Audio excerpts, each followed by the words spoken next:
Welcome, and thank you for choosing to join Dr. Beth Carlin and Ms. Jennifer Philippi for Part 2 of a 3-part webcast series, PARP Inhibitors in Ovarian Cancer, Current Advances and Future Directions in the Treatment Paradigm. This is an educational series supported by an independent educational grant from GlaxoSmithKline and presented by Creative Educational Concepts. To claim credit for this webcast, Appraising Current Safety and Efficacy Data for PARP Inhibitors in Ovarian Cancer, Best Practices in Treatment and Adverse Event Management, be sure to complete the post-test questions and the evaluation. This webcast is moderated by Dr. Beth Carlin, Professor and Vice Chair of Women's Health Research, Department of Obstetrics and Gynecology at the David Geffen School of Medicine at UCLA. We will begin with a short didactic presentation by Ms. Jennifer Philippi, a nurse practitioner at the Center for Gynecologic Oncology at Massachusetts General Hospital. After Ms. Philippi's slide presentation, we will conclude the webcast with an insightful discussion between Dr. Carlin and Ms. Philippi on managing and mitigating adverse events in ovarian cancer patients treated with PARP inhibitors. Thank you for your participation. Thank you for hanging around or joining us now for our second medical moment. In this medical moment, we're going to focus on appraising current safety and efficacy data for PARP inhibitors in ovarian cancer. Again, looking at our best practices in treatment and the adverse event management. To lead us in this discussion today is Jennifer Philippi, nurse practitioner who practices in the G1 oncology practice at Massachusetts General and Harvard Medical School. In this practice, Ms. Philippi has an extensive experience in managing women with ovarian cancer who've been on PARP inhibitors, and importantly, improving their quality of life as they are maintained on PARP inhibitors and manage their side effects. The learning objectives for this medical moment, we will be exploring the most recent clinical trial data for the use of PARP inhibitors in ovarian cancer, including national guidelines and the rationale for their use in first-line maintenance setting. In addition, we'll analyze the safety profiles for these different PARP inhibitors and the best practices in monitoring, preventing, and managing the adverse side effects for each one of these PARP inhibitors. And with that, I'll pass this over to my friend, Jenny Philippi. Thanks so much, Dr. Carlin. I am excited to be here to be talking about ovarian cancer and PARP inhibitors, something I deal with every single day. And I just wanted to say thank you to CEC Oncology for having me. So let's jump right in. We're going to be talking about PARP inhibitors in the first-line maintenance setting. So this is a really good reference slide. It comes from the NCCN. It is talking about post-primary treatment of advanced ovarian cancers. So you can see they have it broken down into patients who have received bevacizumab with their upfront therapy and patients who have not received bevacizumab at their upfront therapy. And then the next column there, you can see why it's so important to obtain germline panel testing for BRCA pathologic variants and also somatic testing, HRD testing. And from there, based on these results, we can guide our treatment options and give the patients either a PARP inhibitor with bevacizumab, or surveillance. So this slide, I believe Dr. Carlson already presented in the first module today, so I'll just quickly go over it. PARP is a protein that helps repair single-strand breaks on DNA. So when you have a PARP inhibitor, it disallows this pathway to happen, and this causes increases in double-strand breaks. These double-strand breaks in a normal cell can be repaired via double-strand HRR pathways, and the cell can survive. In cancer cells that are HR deficient, there's a reliance on error-prone pathways, and this leads to DNA damage, accumulation, and cell death. So this is why PARP inhibitors work in our populations. This slide is going over the indications for the 3 PARP inhibitors approved in the ovarian cancer space right now. Just so you know, we're mostly going to be talking about upfront maintenance, but PARP inhibitors are approved in recurrent disease as well. So, and even for treatment in some spaces. So just know that, but today we're going to be concentrating on upfront maintenance. So niraparib, we give in upfront maintenance, as I said, and also in platinum sensitive recurrence. Olaparib with a BRCA pathologic variant, you can give upfront for maintenance, and as well with HRD patients with bevacizumab and upfront maintenance. And again, can also be given in relapsed ovarian cancer for maintenance. And rucaparib right now, at this very moment, is used in platinum sensitive ovarian cancer for maintenance in recurrence. But as we will get into discussion a little bit later, this may be changing very soon based on some data presented at ASCO. So this is a busy slide, but another good reference slide. This is depicting the 3 big upfront maintenance studies. So these really change the landscape of how we are treating ovarian cancers. It used to be that they got their 6 cycles of carboplatin and paclitaxel, they had their surgeries, and we sent them on their way. Now we know a lot more. We know a lot more about BRCA. We know a lot more about HRD. And we know that BRCA pathologic variant patients respond best to PARP inhibitors, whether they're germline or somatic. The HRD patients still have a good response, but maybe not as robust as the BRCA PV patients. And HR proficient patients still have some benefit, but it's much more modest. So a good reference slide to come back and kind of look at the progression-free survivals and all the results of these big trials. So let's go a little more in depth into the trials. They're all randomized, double-blind, phase 3 trials. The primary endpoints are PFS. What differs in them is the population. So in the PRIMA trial, they had all comers, so patients with BRCA pathologic variants, HRD, HRP, and they were randomized to either niraparib or placebo, and this was for 3 years.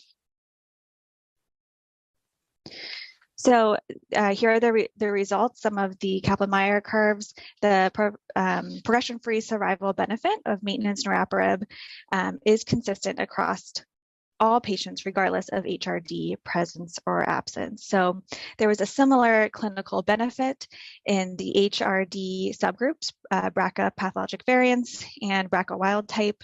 And then there was still a benefit in the HR proficient group, but not as profound. So this would be an option for these patients, but definitely a reason to practice shared decision-making at the end of treatment if the patient does want to go on.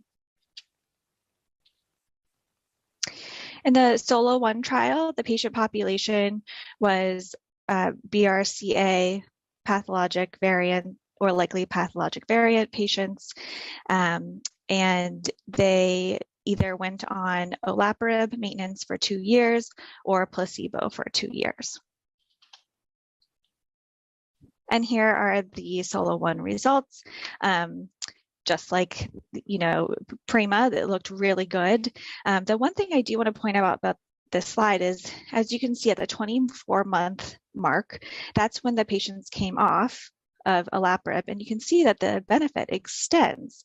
It keeps going. So the patients that you have that are worried about coming off their PARP inhibitor, which we do get all the time, at 2 years, you can say confidently that your response to this treatment should keep going. So that's a nice thing to be able to tell people. And then lastly, the PAOLA-1 trial. Again, double-blind phase 3, primary endpoint is progression-free survival. And this population, they accepted HRD positive, HRP, patients, so all comers, and then randomized, but the patients had to have bevacizumab with upfront treatment. So that was the big difference here. They randomized the patients to either olaparib plus bev or placebo plus bevacizumab. And the results are about the same. The BRCA pathologic variant and HRD patients did the best, and then this is what ended up being approved by the FDA. So I hope that was a helpful kind of review of the big trials that got us here. Let's switch gears and talk a little bit about toxicity management, my favorite. So you have just gotten your patient through upfront treatment. You know their molecular status, you know what PARP you're going on. Maybe it's been about 4 weeks since you've seen them. They're starting to feel a little bit better. And then you say, all right, time to start treatment again. So sometimes this can be a little bit hard. What I do like to tell them is overall, these drugs are tolerated very well. So like any drug, we might need to change the dose a little bit here or there, find what kind of works for them, what medicines help them along with their side effects, but overall tolerated pretty well. They'll feel better than they felt on chemo. So quickly, the main side effects are anemia, fatigue, and GI upset, and we'll just go through some of the bigger ones. So fatigue, I think, is one of the hardest toxicities to deal with in cancer management.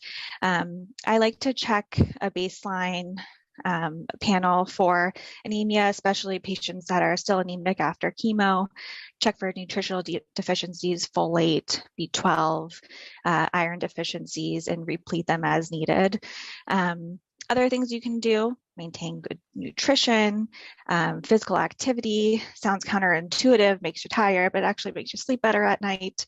There are physically based therapies that have been proven to work: massage therapy, yoga, etc. And then insomnia, we'll see a little bit later, can be a side effect actually of niraparib in particular. Sleep hygiene is a big buzzword now. There are whole clinics comprised for this reason. So you'll want to help them sleep better at night. If the fatigue is just completely debilitating, which I have seen before, you can hold the dose for a little bit. You could do a dose reduction because you want them to be able to take the medicine. So if they're feeling so awful that they're not taking it, they're skipping doses, I always feel like it's a little bit better to just go ahead and reduce the dose and make sure they're taking it on time. And then there are stimulants. I don't love stimulants, but they're there for a certain population. So nausea, vomiting, I don't see a lot of vomiting. I definitely see nausea. The good thing about this is it usually improves within 4 to 6 weeks of starting the PARP inhibitor. And that's across all PARP inhibitors I've found. So usually I'll start them out with some prophylaxis, like, take your oral 5-HT3 antagonist beforehand, before you take your dose, 30 minutes or so. You can try olanzapine at night, taking with or without food. You can kind of play around with. But if the patient really truly is vomiting or they're losing weight, you of course do have an option to dose reduce as well. I haven't had to do that often because we have such good antiemetics these days, but it can happen. And then the hematologic toxicities, we see anemia, we see thrombocytopenia, and neutropenia. So we see it all. Usually not as dramatic as IV chemo, but certainly can be. So we'll go through each PARP inhibitor in a little bit and talk about how you look for these things and what kind of testing you want to do and when. For anemia, it's relatively easy. Blood transfusions work great. You can either hold the PARP inhibitor while they recover, or you can just give straight through as long as they and you feel comfortable. Thrombocytopenia, we usually hold for a platelet count less than 100,000. And usually this resolves in about a week or so. I've seen 2 weeks, 3 weeks. We'll talk about that a little bit later too. You can resume at the same dose, but usually for platelets, I like to resume at a lower dose.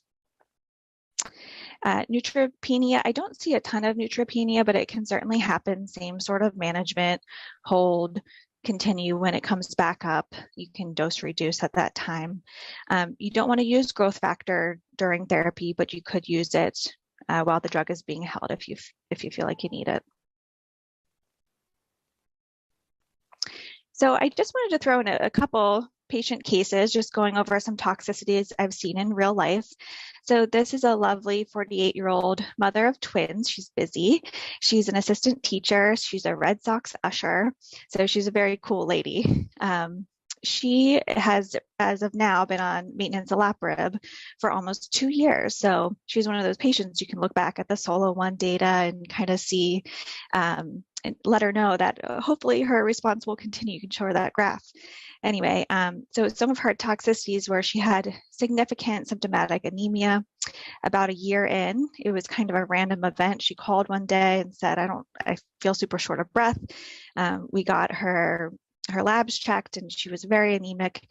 We held for about a week. She recovered beautifully. And she's been on the first reduction, 250 milligrams twice a day. Since then, she's had no issue. From a non-heme standpoint, she has had mild fatigue. She's not really nauseous. She's eating well. She's able to keep up her busy lifestyle. She recently traveled to Greece. So she is a success story. She's doing really great. So talking about all these heme toxicities, and I had mentioned a little earlier, platelet counts.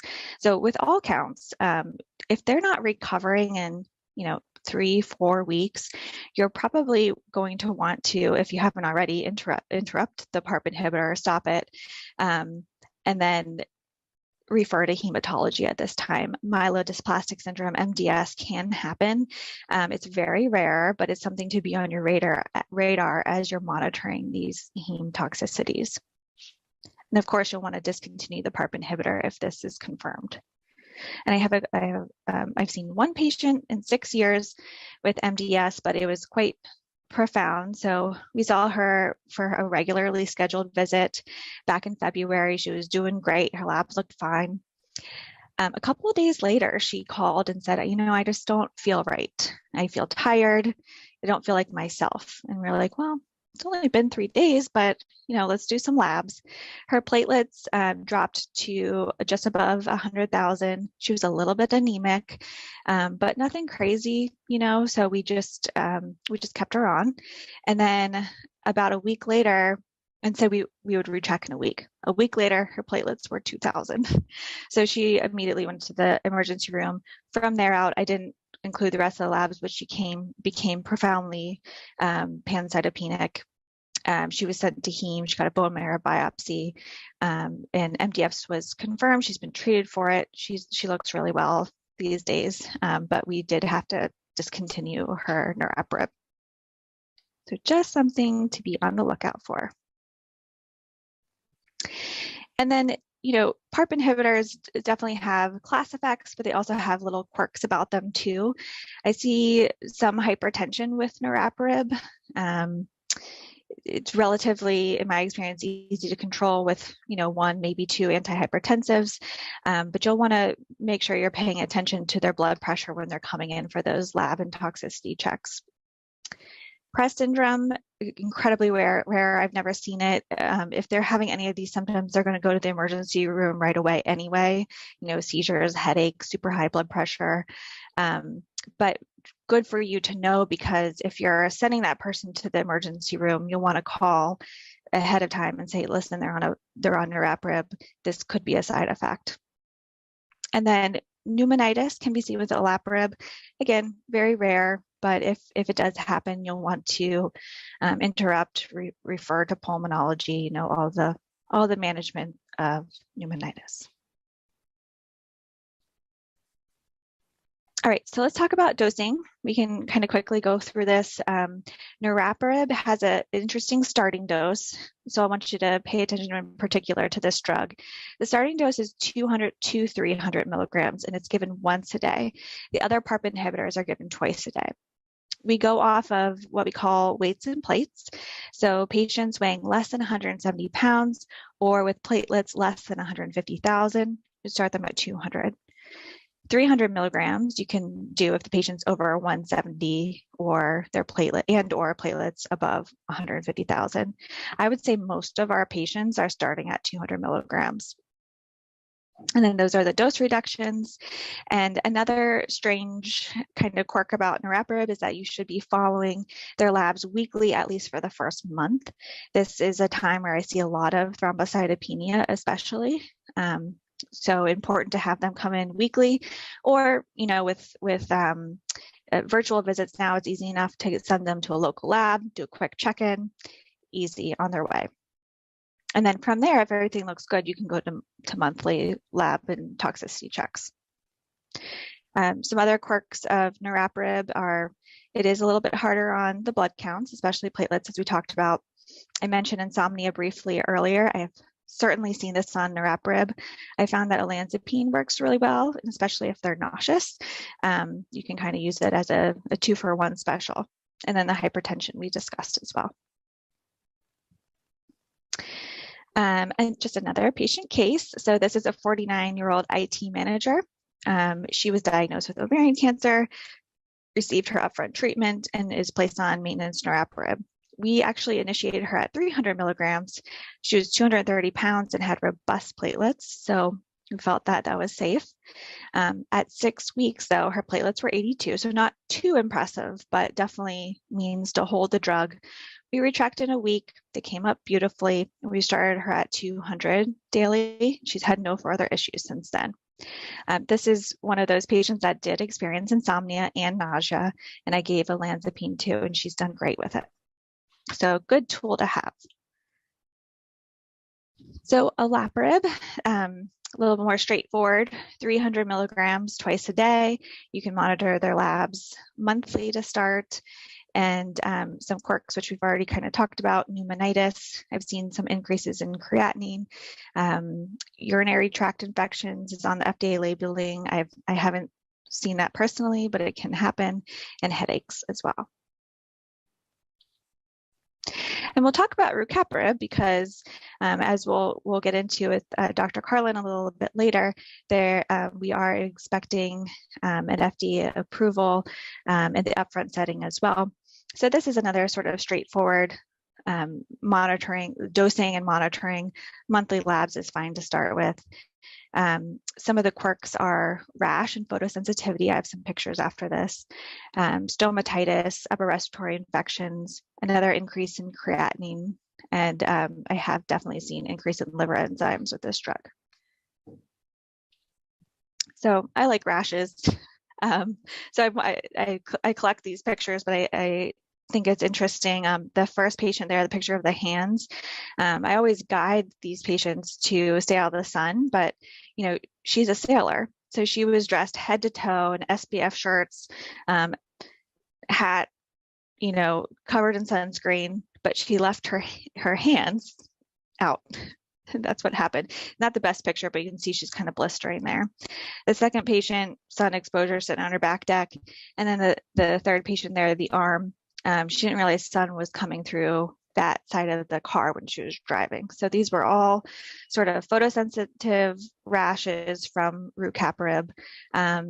You can hold the drug if you feel like you need to and restart on the same or a lower dose. So in conclusion, PARP inhibitors exploit DNA damage repair dependency caused by HR deficiency. This is why they work so well in the BRCA pathologic variant and likely pathologic variant and HRD tumor subtypes. The important maintenance trials we went through, PRIMA studied niraparib, SOLO-1, olaparib, PAOLA-1 was a little bit different with olaparib plus bevacizumab, and the indications are based on germline and somatic testing. The toxicities of PARP inhibitors, main toxicities are nausea, anemia, and fatigue. And the niraparib starting doses and initial monitoring differ from olaparib and rucaparib. Thanks so much for having me today. Jenny, thank you so much for that great presentation. As you noted so well, especially with your patient examples, that use of PARP inhibitors really have extended not just the progression-free survival, but really allow these patients to live a full life, however they want to define that for themselves, and has really just changed really the outlook of these patients. Do you think the three PARP inhibitors we discussed today, niraparib, olaparib, and rucaparib, have equal efficacy? Do you think one is better than the other? It's a really good question, and a question that comes up often. I don't think so. I don't think we have any data to suggest that. So I think, what you do is just become very comfortable with one and could be comfortable with the indications and go from there. Yeah, I think the hazard ratios, the survival curves, as you pointed out, really do stay separated. There is no banana sign at the end. It's so rare that we get to use the word cure for women with advanced stage ovarian cancer, but I think the solo data are encouraging that there may be some patients where we really do eliminate the disease. Absolutely. And I think, again, it's really great to bring up that Kaplan-Meier curve for the patients, especially towards the end of their treatment. It can just be so reassuring because people get nervous when they come off of treatment. As you alluded to at 2022, this year's ASCO meeting, there were new data presented on the phase 3 randomized trial using rucaparib. In the upfront maintenance setting, with very similar data to what we've seen with olaparib and niraparib. And while it's not yet FDA approved, I'm sure they will be considering that shortly. But with that said, assuming rucaparib is an option in the setting, how do you choose which PARP inhibitor to give a patient who has gone into clinical remission after completing her carboplatin and paclitaxel upfront chemotherapy? It's such a good question. And that very first slide that I went over kind of showcases how complicated it can be. So, and then now we're adding another one. So it's a really good question. I think, first of all, you want to look at the indication. You'll want their molecular testing, germline, HRD. You want to look at the toxicity profile. So maybe some PARPs are better for some patients than other based on the toxicities they had during chemo. There are class effects, but also, as we kind of went over, there are unique effects too. Maybe someone with cardiovascular problems or hypertension, maybe you wouldn't want to use niraparib, or just monitor them closely. So I think these are all things you want to consider. Drug-drug interactions, depending on what else they're taking, they do differ a little bit of how they're metabolized. And then let's see, the schedule. So niraparib is dosed once a day, the other two are twice a day. So if that's, something that would be a problem for your patient, you could consider the once a day niraparib. But yeah, I think those are probably the main things I would think of. So I think, as you outlined, looking at the prior toxicities, the underlying comorbidities, and then seeing what the indications may be. And if a patient did receive bevacizumab during their upfront therapy, at the current time, at least for myself, the only drug I've been combining that with has been the olaparib. Are you doing? Absolutely. Yep. Agree. The same in your case. In the upfront maintenance setting, have you been keeping the niraparib patients out to 3 years, or have you been cutting everyone off at around 2 years? Yeah, that's a really good question too. I think mostly we're following the trials. So olaparib 2 years, niraparib 3 years. I think most people feel most comfortable with that. We're not extending beyond that. I don't think we have the data for it. But it can be hard for patients when you say, okay, you're off treatment. We'll see you in 3 months, and when they've been with you for so long. But I think it is important to stick to the data on that one. Thank you so much for all you do and for your partnership in this activity. And thank you again to CEC Oncology for this medical moment. Thank you so much. Thank you again for joining us for this educational webcast focused on adverse event in PARP inhibitor treatment. To claim credit for this webcast, be sure and complete the post-test and the evaluation. Also, be sure to access the other webcasts in this series. Webcast 1, Digging Deep into the Genome, What Genetic Testing Can and Can't Tell Us About Ovarian Cancer. And Webcast 3, Recognizing and Addressing the Elephant in the Room, Multidisciplinary Strategies to Mitigate Disparities in Ovarian Cancer Patients. Thank you for your participation.